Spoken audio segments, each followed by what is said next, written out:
dal leen ak jàmm yéen ñi nga xamante ni yéen ñuy bàyyi xel fii ci info actu buzz comme ni nga ko waxee jafe-jafe yi nga xamante ni moo am fii ci réewu Sénégal mu mel ni nag mbir yi mu ngi bëgg a ëpp ay loxo ndax fële ca Touba comme niñ ko xamee mu nekk dëkk boo xamante ni dañ fay tere lii di manifestation waaye nag mën na ni jamono jii ñuy wax ak yéen fii ci info actu buzz den fàttali ngeen wéy di abonné te activé cloche bi ngir lépp lu fi jaar ci ay information yu wér te wóor ngeen mën koo am bu ñu sukkandikoo ci RFM ak Walfadjri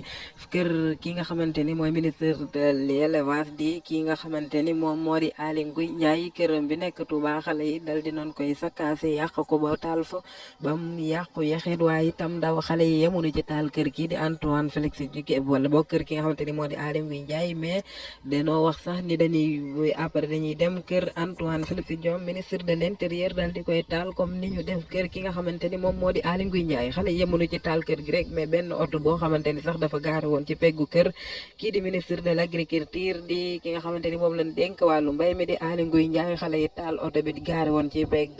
kër gi ba mu yàqu yaxeet itam ngir yaakaaroon ni oto boobee oto kii di Aly Ngouille Ndiaye ministre bi moom moo ko moom mu nekk mbir boo xamante niñ ko waxee sànq mu ngi bëgg doy waar ndax kat lu demee nii mën nañu wax ni mu ngi door am ci dëkk bu tedd bi nga xamante ni da di dëkku Serigne Touba boo xamante ni dañuy tere képp koo xamante ni da nga fay yëngal di fa amal ay xumbel kon bu fekkee dem na ba ndaw ñi di fa amal lii di ay manifestation kon mbir mi moo ngi ëpp ay loxo kon est-ce que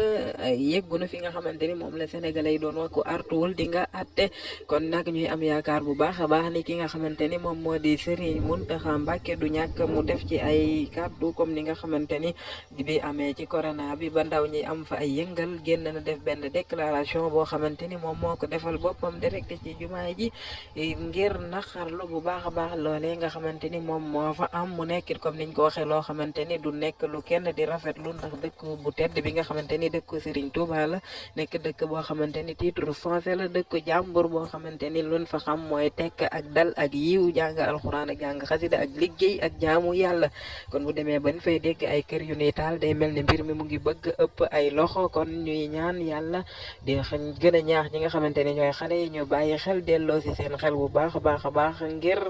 lépp loo xamante ni rek dina mën a nekk njariñ lu fii ci réewum Sénégal jërë ngeen jëf